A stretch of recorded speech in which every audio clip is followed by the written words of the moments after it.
Hello friends, good morning. तो इस video lecture में हम आप सब पढ़ेंगे भारत में प्रादेशिक नियोजन अवधारणा एवं आवश्यकता। तो इस चैप्टर में हम देखते हैं कि भारत का योजना आयोग और राष्ट्रीय मानचित्र वाली संगठन द्वारा प्रस्तावित प्रदेश, इसमें हम भारत के प्रादेशिक नियोजन की अवधारणा को पढ़ेंगे और साथ में हम प्रादेशिक नियोजन की आवश्यकता को पढ़ेंगे। फिर भारत में प्रादेशिक नियोजन की आवश्यकता क्यों पड़ी और सबसे इम्पॉर्टेंट भारत में पंचवर्षीय योजनाओं को पढ़ेंगे।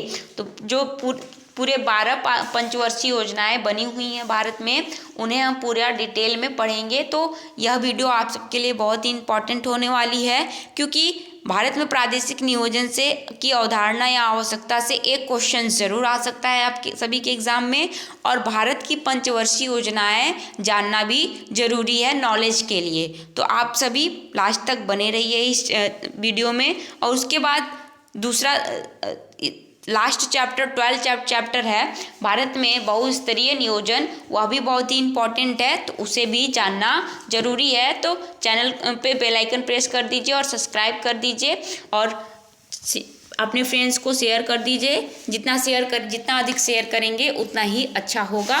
तो चलते हैं अपने टॉपिक पे। तो भारत में प्रादेशिक नियोजन का उद्भव महात्मा गांधी किसके द्वारा हुआ था? महात्मा गांधी, सुभाष चंद्र बोस एवं जवाहरलाल नेहरू की विचारधारा के रूप में स्वतंत्रता संघर्ष के समय हो गया था, क्योंकि भारतीय राष्ट्रीय कांग्रेस ने सन 1938 में एक भारतीय योजना समिति के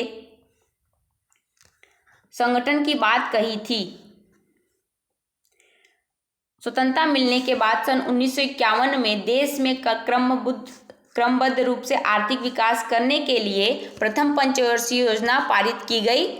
इसके साथ ही साथ नियोजन की तरफ लोगों का ध्यान आकर्षित होने लगा। इस दिशा में विभिन्न संस्थाओं ने महत्वपूर्ण योगदान दिया।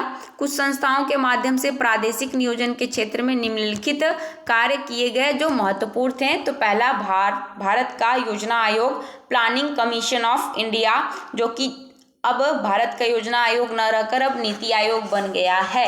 ठीक, आगे यह भारत सरकार की एक संस्था थी। इसका मुख्य कार्य पंचवर्षीय योजना का निर्माण करना था। भारत में ब्रिटिश राज में सबसे पहले सन 1930 में मूलभूत आर्थिक योजनाएं बनाने का कार्य शुरू हुआ था। भारत की औपनिवेशिक सरकार ने औपचारिक रूप से एक कार्य की योजना बोर्ड को गठित किया, जिसने सन 1944 और 1946 तक इस कार्य में अपनी भूमिका निर्वाह की। निजी उद्योगपतियों व अर्थशास्त्रियों ने सन 1944 में न्यूनतम 3 विकास योजनाओं का निर्माण किया था। भारत ने स्वतंत्रता प्राप्ति के पश्चात योजना निर्माण करने का एक औपचारिक मॉडल अपनाया तथा इसके अंतर्गत योजना आयोग को, जो सीधे भारत के प्रधानमंत्री को रिपोर्ट करता था, उसका गठन 15 मार्च 1950 को प्रधानमंत्री जवाहरलाल नेहरू की अध्यक्षता में किया गया था। प्रथम पंचवर्षीय योजना सन 1951 से शुरू हुई थी, जिसके माध्यम से भारत के भू आर्थिक व संसाधन प्रदेशों की राष्ट्रीय एवं राज्य स्तर पर योजना को निर्मित किया गया। वर्ष 2014 में शीघ्र प्रधानमंत्री नरेंद्र मोदी ने इसे भंग करने की घोषणा कर दी तथा जनवरी 2015 में इसके बजाय नीति आयोग का गठन किया गया था। तो इसको इसका नाम बदलकर नीति आयोग कर दिया गया। आगे देखते हैं, दूसरा पॉइंट दिया है राष्ट्रीय मानचित्र वाली संगठन के द्वारा प्रस्तावित प्रदेश। तो यहाँ पे अब यह प्रदेश में दिया है कि इस संगठन योजना आयोग की आवश्यकता के अनुसार व्यापक रूप से सर्वेक्षण करके भारत के आर्थिक विकास के लिए एक विस्तृत प्रादेशिक नियोजन विभाजन प्रस्तुत किया, जिसकी संरचना प्रोफेसर SP चटर्जी की अध्यक्षता में हुई थी। आगे देखते हैं,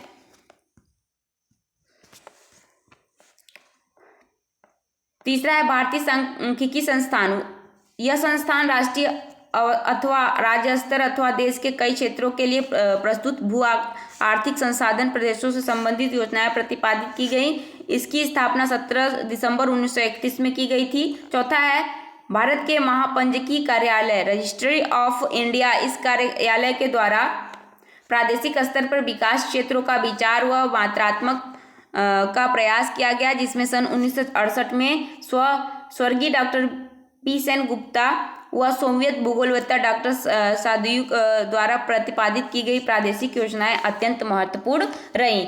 तो यह था भारत में प्रादेशिक नियोजन की अवधारणा का, प्रादेशिक नियोजन किस तरीके से भारत में हुआ था।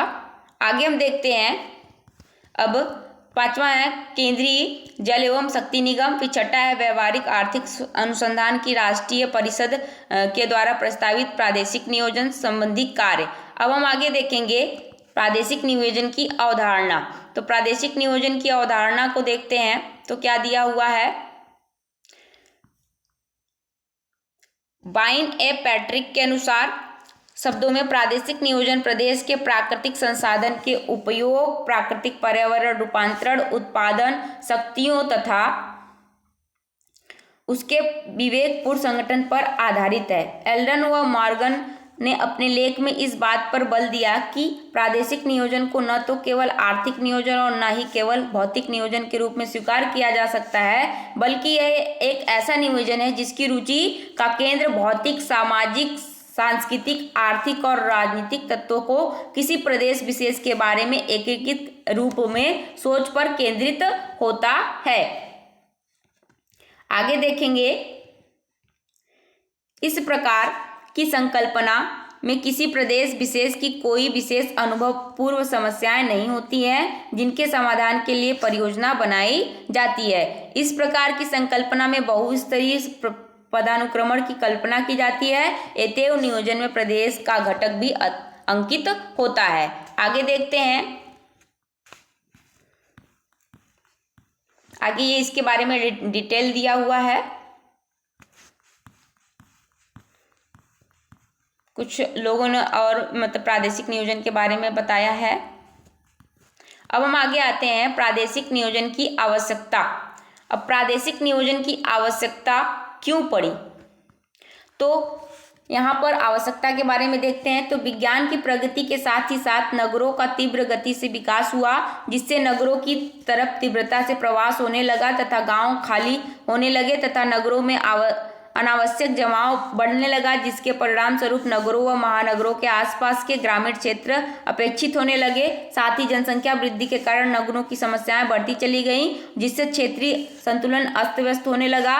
इस समस्या के समाधान के लिए राष्ट्रीय स्तर पर योजनाएं निर्मित की गई, जो समस्त क्षेत्रों में समान रूप से सफल नहीं हो पाई, क्योंकि कई क्षेत्रों की भौतिक व सांस्कृतिक विशेषताएं भिन्न भिन्न होती हैं। वह भिन्न भिन्न क्षेत्रों की समस्याओं और समाधानों में भी पर्याप्त भिन्नता होती है। अतः एक ही तरफ की योजना सभी क्षेत्रों के लिए उपयोगी साबित नहीं हो सकती।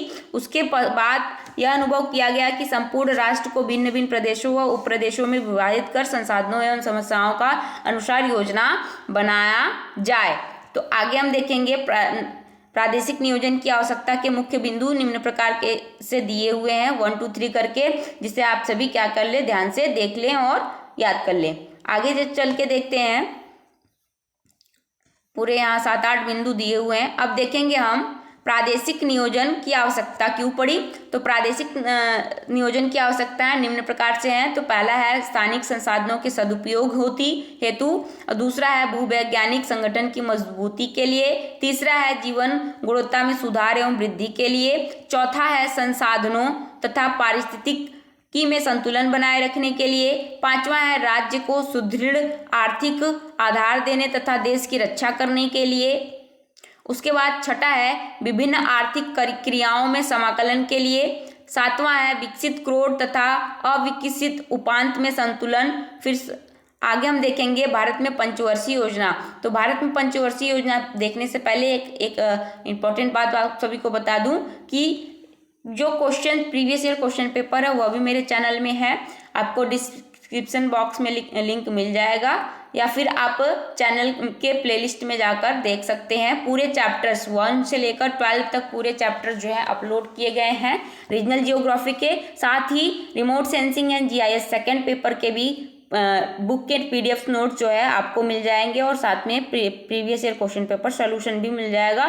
क्योंकि देखिए आप सभी को कंटेंट जो है वो गूगल पर भी मिल सकते हैं, लेकिन गूगल के बजाय अगर आपको बुक के कंटेंट मिलते हैं तो बुक के जो कंटेंट है वो सिलेबस के अकॉर्डिंग एकदम प्योर होते हैं, मतलब कि एकदम सटीक कंटेंट होते हैं। किस तरीके से हमें क्या पढ़ना है वो पूरे टॉपिक्स आपके यूनिट वाइज चैप्टर में करके दिया रहता है। तो चैनल पर बने रहिए और अधिक से अधिक लाइक और शेयर करिए ताकि मुझे भी वीडियो बनाने में थोड़ा उत्साह बढ़े, क्योंकि देखिए आप जितना लाइक करेंगे उतने अधिक मैं उत्साहित होकर वीडियो बनाना शुरू करूँगी। तो आप सभी बेल आइकन प्रेस करना ना भूलें, क्योंकि आपके लिए 12th चैप्टर भी बहुत इंपॉर्टेंट है, तो अपलोड करते ही आप तक पहुंच जाए। तो अब आगे देखते हैं भारत में पंचवर्षीय योजना है। तो पंचवर्षीय योजना क्या है? सन 1947 में देश के स्वतंत्र होने के बाद देश के सामाजिक तथा आर्थिक विकास के लिए समयबद्ध नियोजन का अनुभव किया गया।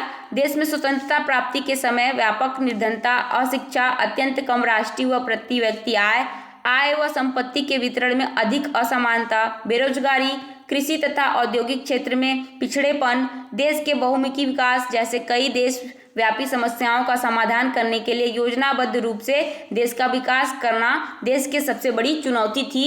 इस उद्देश्य से राष्ट्रीय सरकार ने योजना आयोग का स्थापना की तथा देश में संपूर्ण विकास के लिए सोवियत संघ की सप्तवर्षीय योजनाओं से प्रेरणा लेकर भारत में पंचवर्षीय योजना के अंतर्गत देश के क्रमबद्ध विकास का निर्णय लिया गया।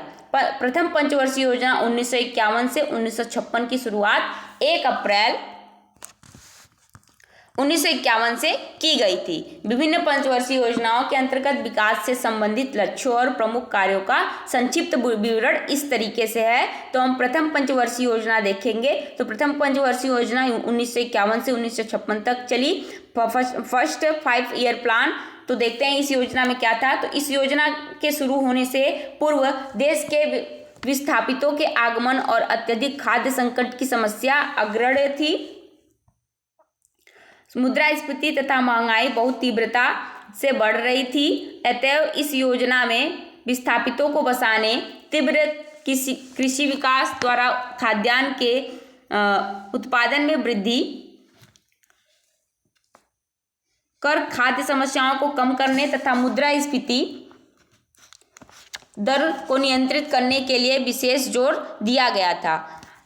इस योजना में कृषि, सिंचाई और विद्युत उत्पादन को सर्वोच्च प्राथमिकता दी गई। इन मदों पर संपूर्ण योजना व्यय 46.6% परिव्यय करने का लक्ष्य रखा गया।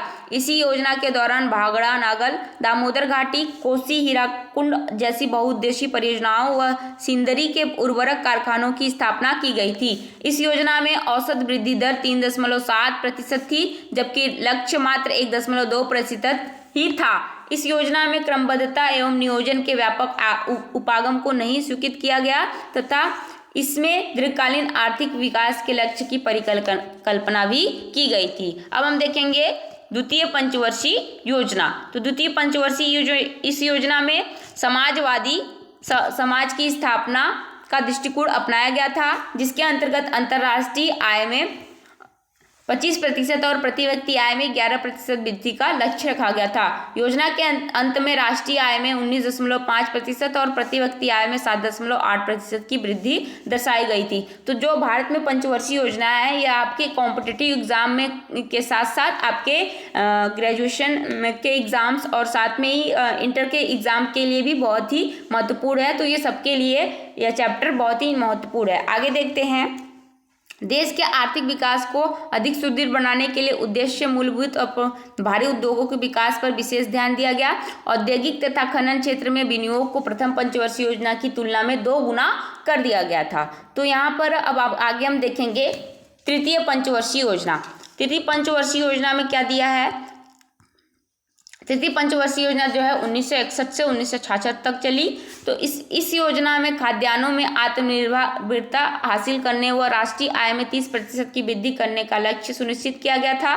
औद्योगिक विकास में मुख्य रूप से मूलभूत उद्योग जैसे लोहा एवं इस्पात, ईंधन एवं ऊर्जा, विद्युत, कोयला, पेट्रोलियम आदि और मशीन निर्माण को बहुत महत्व दिया गया था। इस योजना के दौरान देश में प्रादेशिक व व्यक्तिगत आय में असमानता कम करने का भी लक्ष्य रखा गया था। उपलब्धता की दृष्टि से यह योजना कम सफल व निरुत्साही साबित हुई। राष्ट्रीय आय में मात्र 10% की वृद्धि हुई, जबकि प्रति व्यक्ति आय लगभग यथावत रही। इस योजना के विफल होने में असामयिक वर्षा व व्यापक सूखा, भारत की चीन युद्ध 1962 तक था, भारत पाक युद्ध 1965 के कारण प्रतिरक्षा पर अत्यधिक व्यय इत्यादि महत्वपूर्ण हाथ बताया जाता था।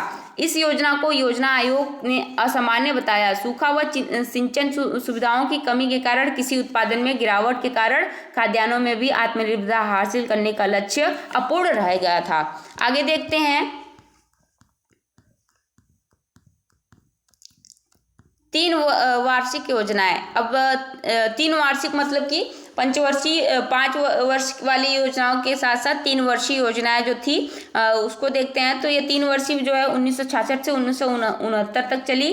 तो तीसरी वाली, इस योजना के लागू करने में विलंब होने के कारण 3 वार्षिक योजना 1966 से 67, 1967 से 68 और 1968 से 69 के द्वारा पैकेज कार्यक्रमों को अपनाया गया था। कृषि में हरित क्रांति के शुरुआत इसी समय हुई तथा कृषि उत्पादन में उल्लेखनीय वृद्धि के लिए न्यूनतम रणनीति अपनाई गई। इस दौरान उत्तम किस्म के बीजों के उत्पादन व आपूर्ति, सिंचन सुविधाओं में वृद्धि, रासायनिक उर्वरकों के उपयोग में वृद्धि, किसानों के कृषि ऋण की सुविधा तथा वैज्ञानिक विधियों की जानकारी देने पर जोर दिया गया। आगे देखते हैं चौथी पंचवर्षीय योजना जो कि 1969 से 74 तक चली।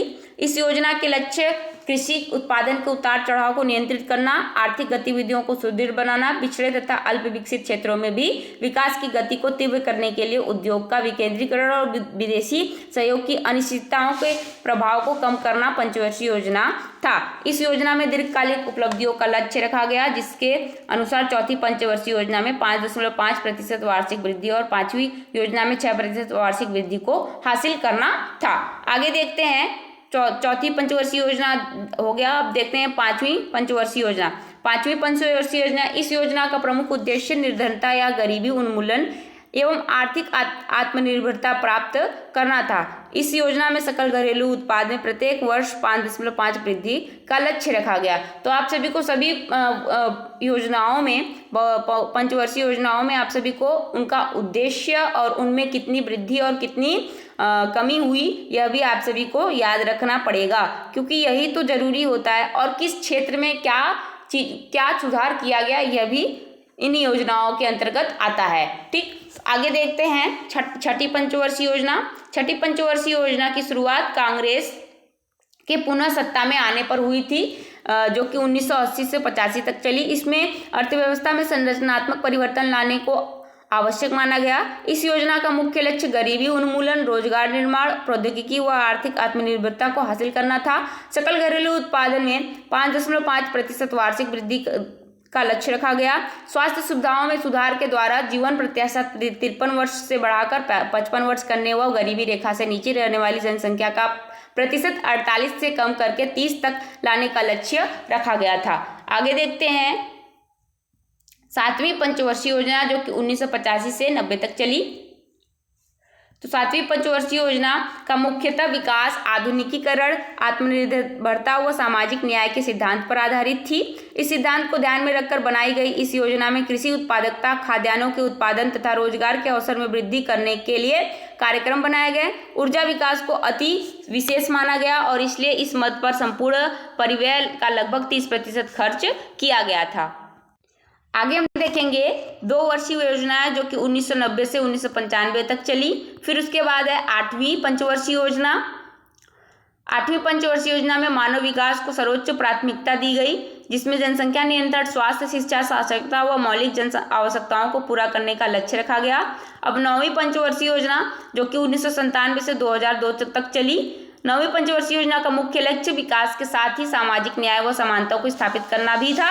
इसके प्रमुख उद्देश्य इस प्रकार थे कि कृषि व ग्रामीण विकास को प्राथमिकता देना, सभी लोग विशेष रूप से कमजोर वर्गों के लिए खाद्य एवं पुष्टाहार की सुरक्षा करना, कीमतों में स्थिरता लाने के साथ आर्थिक वृद्धि दर को बढ़ावा देना। तो यहाँ कुछ निम्नलिखित पॉइंट है जिसे आप सभी याद रख लीजिएगा 9वीं पंचवर्षीय योजना के अंतर्गत। अब आते हैं 10वीं पंचवर्षीय योजना जो कि आर्थिक विकास के साथ ही साथ मानव विकास का लक्ष्य भी रखा गया था इस योजना के अंतर्गत, और इसमें वृद्धि दर का लक्ष्य 8% रखा गया था। फिर आगे हम आएंगे 10वीं पंचवर्षीय योजना के बाद 11वीं पंचवर्षीय योजना।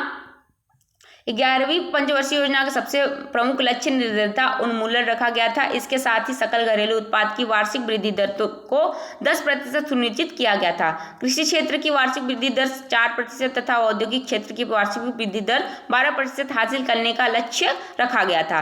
आगे देखते हैं 12वीं पंचवर्षीय योजना। 12वीं पंचवर्षीय योजना में वार्षिक आर्थिक विकास का लक्ष्य 9% से कम करके 8% कर दिया गया था, जिसमें कृषि क्षेत्र की कीमत दर 4% तथा औद्योगिक क्षेत्र की विकास दर 10% सुनिश्चित की गई थी। इस योजना की अवधि में 5 करोड़ रोजगार के नवीन अवसर निर्मित करने के बाद विद्युत, सड़क व जल इत्यादि आवश्यक सुविधाओं में निवेश बढ़ाने पर जोर दिया गया था। इस योजना में 100% वयस्क साक्षरता दर से हासिल करने व विदेशी विनिवेश नीति को उजागर बनाने पर जोर दिया गया था। आगे हम देखेंगे अब नियोजन की सफलताएं। अब नियोजन की सफलताएं में देखेंगे कि निम्नलिखित पंचवर्षीय योजनाओं की सफलताओं के प्रमुख पक्ष यहाँ पे निम्नलिखित हैं। तो पहला पक्ष क्या है कि सन 1950 से 2001 के बीच 50 वर्षों में शुद्ध राष्ट्रीय आय में 7.6% की वृद्धि लिखी गई। यह वृद्धि 4.2% वार्षिक दर से हुई थी। आगे दूसरा देखेंगे, इस अवधि में प्रति व्यक्ति आय में 2.8 गुना बढ़ोतरी हुई, जो 2.1% वार्षिक की दर से हुई थी। तीसरा है कृषि उत्पादन में 3% वार्षिक दर से तथा औद्योगिक उत्पादन में 5.5% वार्षिक की दर से वृद्धि दिखाई गई। आगे चौथा है सकल घरेलू उत्पाद में गैर प्राथमिक क्षेत्रों की भागीदारी में उल्लेखनीय वृद्धि हुई। सकल घरेलू उत्पाद जीडीपी में प्राथमिक क्षेत्र का अंशदान सन 1950 से 51 में 59.2% था, जो कम होकर 2000 से 2001 में 26.6% रह गया। इसी अवधि में द्वितीय क्षेत्र में भागीदारी 13.3% से अधिक होकर 25% व तृतीय क्षेत्र की भागीदारी 27.2% से अधिक होकर 48.4% हो गई।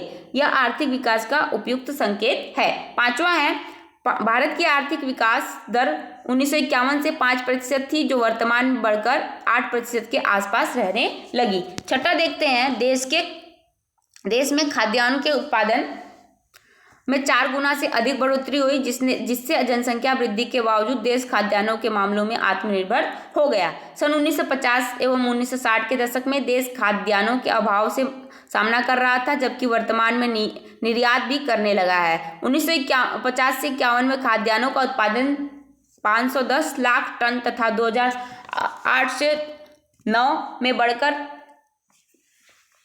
2340 लाख टन हो चुका था। इसी तरह दालों व तिलहनों फसलों के उत्पादन में भी काफी उन्नति हुई। सातवां है सन 1950 से 51 में देश में 2300 मेगावाट विद्युत उत्पादन की क्षमता विद्यमान थी, जो 2009 में बढ़कर 1,75,000 मेगावाट तक पहुंच चुकी थी। घरेलू प्रयोग के विद्युत की उपलब्धता 1955 से 56 में 2.4 किलोवाट घंटा थी, जो 1999 से 2000 में बढ़कर 69.2 किलोवाट घंटा हो गई। आठवां है भारत की साक्षरता दर मात्र 18.33% थी, 3% थी। जनगणना 2011 के अनुसार भारत की वयस्क साक्षरता दर जो है 74% हो गई है।